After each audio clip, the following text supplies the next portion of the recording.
Sweetheart Roland.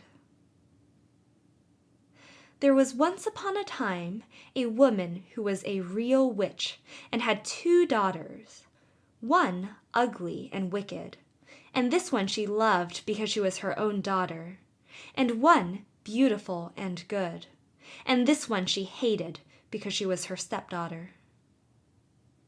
The stepdaughter once had a pretty apron, which the other fancied so much that she became envious, and told her mother that she must and would have that apron. "Be quiet, my child," said the old woman, "and you shall have it. Your stepsister has long deserved death. Tonight, when she is asleep, I will come and cut her head off. Only be careful that you are at the far side of the bed and push her well to the front." It would have been all over with the poor girl if she had not just then been standing in a corner and heard everything. All day long she dared not go out of doors, and when bedtime had come, the witch's daughter got into bed first, so as to lie at the far side. But when she was asleep, the other pushed her gently to the front, and took for herself the place at the back, close by the wall. In the night, the old woman came creeping in. She held an axe in her right hand, and felt with her left to see if anyone were lying at the outside. And then she grasped the axe with both hands and cut her own child's head off. When she had gone away, the girl got up and went to her sweetheart, who was called Roland, and knocked at his door. When he came out, she said to him, "Listen, dearest Roland, we must fly in all haste. My stepmother wanted to kill me, but has struck her own child. When daylight comes and she sees what she has done, we shall be lost." "But," said Roland, "I counsel you first to take away her magic wand, or we cannot escape if she pursues us."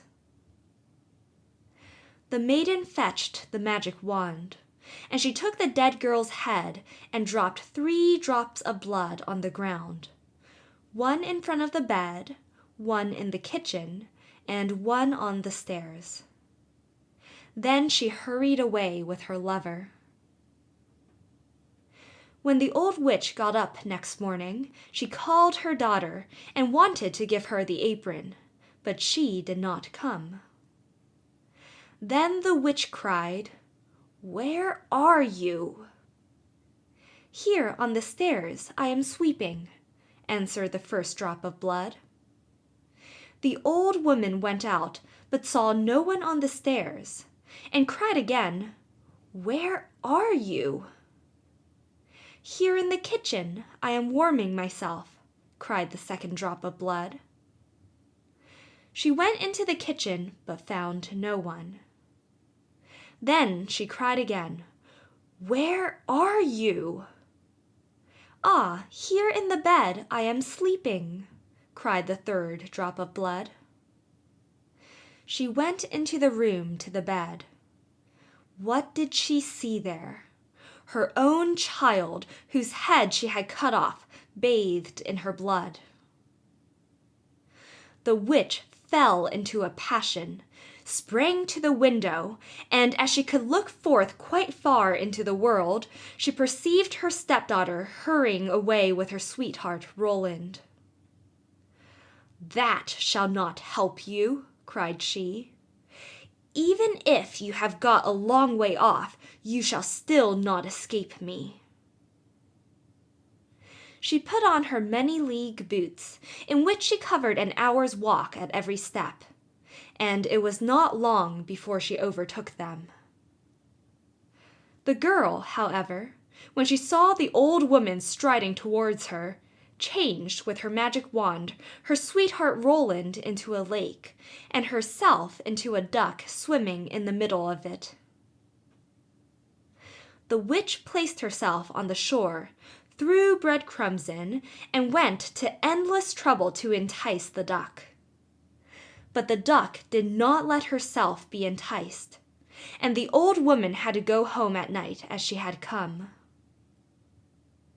At this, the girl and her sweetheart Roland resumed their natural shapes again, and they walked on the whole night until daybreak. Then the maiden changed herself into a beautiful flower, which stood in the midst of a briar hedge, and her sweetheart Roland into a fiddler.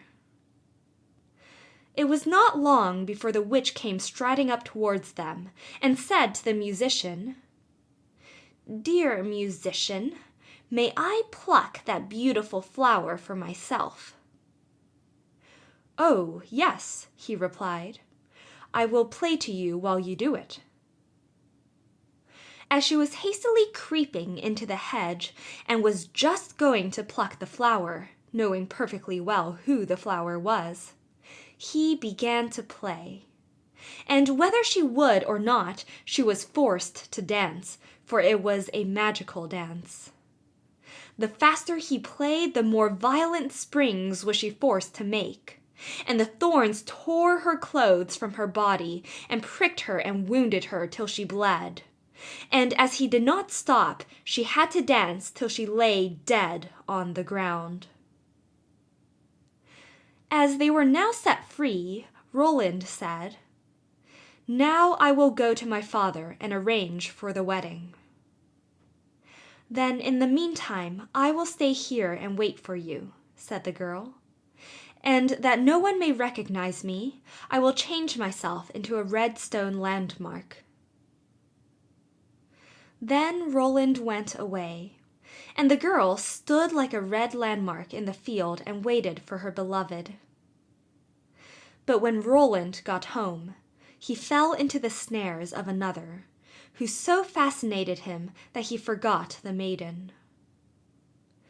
The poor girl remained there a long time, but at length, as he did not return at all, she was sad, and changed herself into a flower and thought, "Someone will surely come this way and trample me down." It befell, however, that a shepherd kept his sheep in the field and saw the flower, and as it was so pretty, plucked it, took it with him, and laid it away in his chest. From that time forth, strange things happened in the shepherd's house. When he arose in the morning, all the work was already done. The room was swept, the table and benches cleaned, the fire in the hearth was lighted, and the water was fetched. And at noon, when he came home, the table was laid and a good dinner served. He could not conceive how this came to pass, for he never saw a human being in his house, and no one could have concealed himself in it. He was certainly pleased with this good attendance, but still at last he was so afraid that he went to a wise woman and asked for her advice. The wise woman said, "There is some enchantment behind it.